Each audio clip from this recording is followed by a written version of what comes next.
Letting go of fear. I'm going to be honest with you now. There's a chance that you already know this deep down.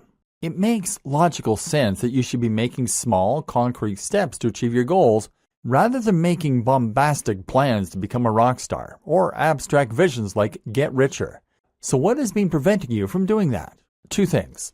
Number one, it's a lot of work.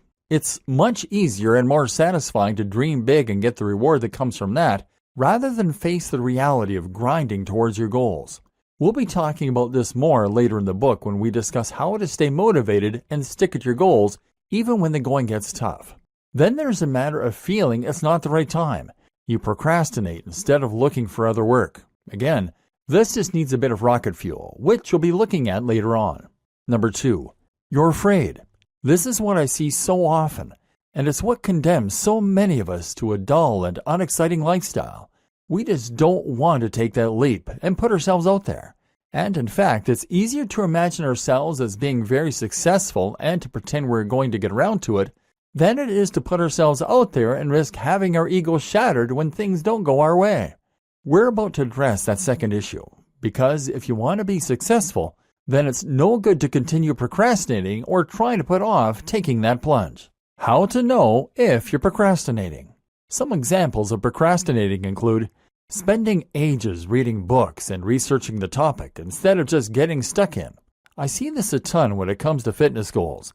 So many people will spend countless hours reading books and blogs on fitness programs, hiring consultants and buying gym kits. But the one thing they never do? Actually start working out. There's nothing wrong with researching health and fitness, of course. In fact, it should be applauded. The problem is when you use this as a convenient excuse for not actually training. The reality is that any training program is better than nothing. If you want to start getting into shape, if you really stand any chance of success, then you should start doing press-ups and pull-ups right now. There is simply no reason not to. You can then improve your routine over time, but you start now. Working on projects and never completing them. I work as an app developer and have released 2 highly successful apps in my lifetime that have together earned me in the region of $90,000. Not life-changing amounts over the course of a few years, but certainly enough to make my life a little more comfortable, especially as I continue to earn money while I work my regular job. As a result of this, I am often approached by people who tell me that they're planning on releasing a successful app too. They then work on it for 3 years and never release it. The difference between them and me? I released my app when it was an MVP, minimum viable product. This is called the fail fast approach, and we'll talk about it more later. Point is though, I put myself out there, whereas they made excuses. Perfectionism is often just a delay tactic. Assess yourself. Claiming the time isn't right. We touched on this briefly just to recap. The time is never right. You're not traveling now because money isn't good. Sure, save up some cash, but by then you'll probably be in an exciting point in your career and not want to take a break. Then you'll have a partner and not want to leave them. Then you'll have a kid. There is never a good time to start a relationship, to get married, to have kids, to travel, to start a business. You do it anyway. And if you're worried about what other people might say, then follow the advice to ask for forgiveness, not permission. Do it and worry about the consequences later. If it really means that much to you, then it is really the only option you have. Ignoring your own dissatisfaction. Do you know anyone in your life who clearly wants to be in a relationship and who ignores this fact by throwing themselves into their career? Every post on social media is about how excited they are about their new job or about their travel. But you suspect that really they just wish they had someone to go home to? In this case, they are trying to cover up one lacking area in their lives by focusing on the other. What about people who claim they are happy without pursuing their dream career because they have a family? Sure, that's great, but why not go for both? And that way, be able to inspire your children with your inspiring story. Don't make this mistake, because you need to be fulfilled in every area of your life if you're going to be truly happy. Fear setting. If you still can't overcome these psychological blocks, though, then it's time to employ a technique known as fear setting that was described by Tim Ferriss in his book, The 4-Hour Workweek. The idea here is simple. You're going to write down all of the things holding you back and all of the things you're afraid of, and then you're going to present counter-arguments. contingency plans, and more to remove those fears. So take a moment to think about your goals and dreams, and then write down all of the things that you want to accomplish.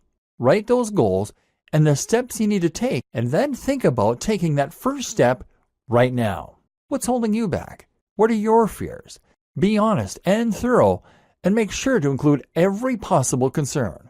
Let's say you want to start your own business. Here are your fears and concerns. You don't have the money. Taking out a loan may be reckless and leave you in serious debt if the business isn't a success. Your partner might see your investment as irresponsible and lead to relationship problems. You might lose your job and find yourself without stable income.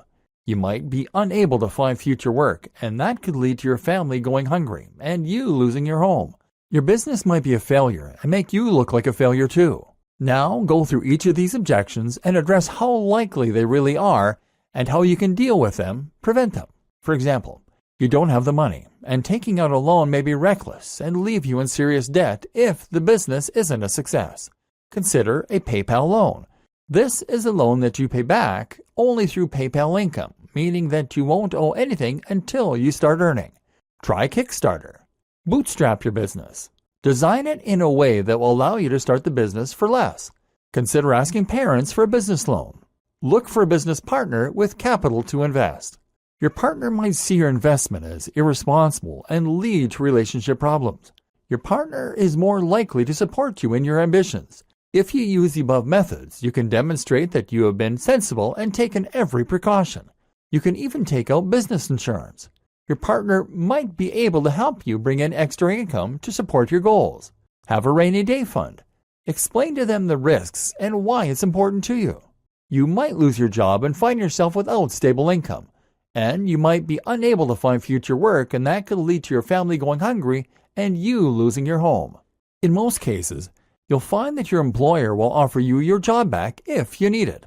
At the very least, you can probably find lower-level work to fund your survival, even if it means just doing a part-time job.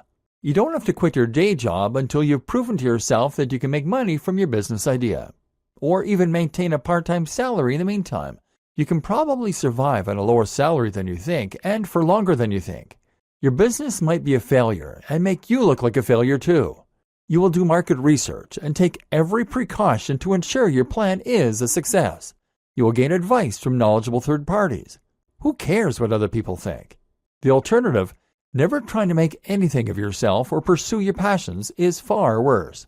Okay, and with that out of the way, now we can start actually making progress in the various areas of your life that you want to improve.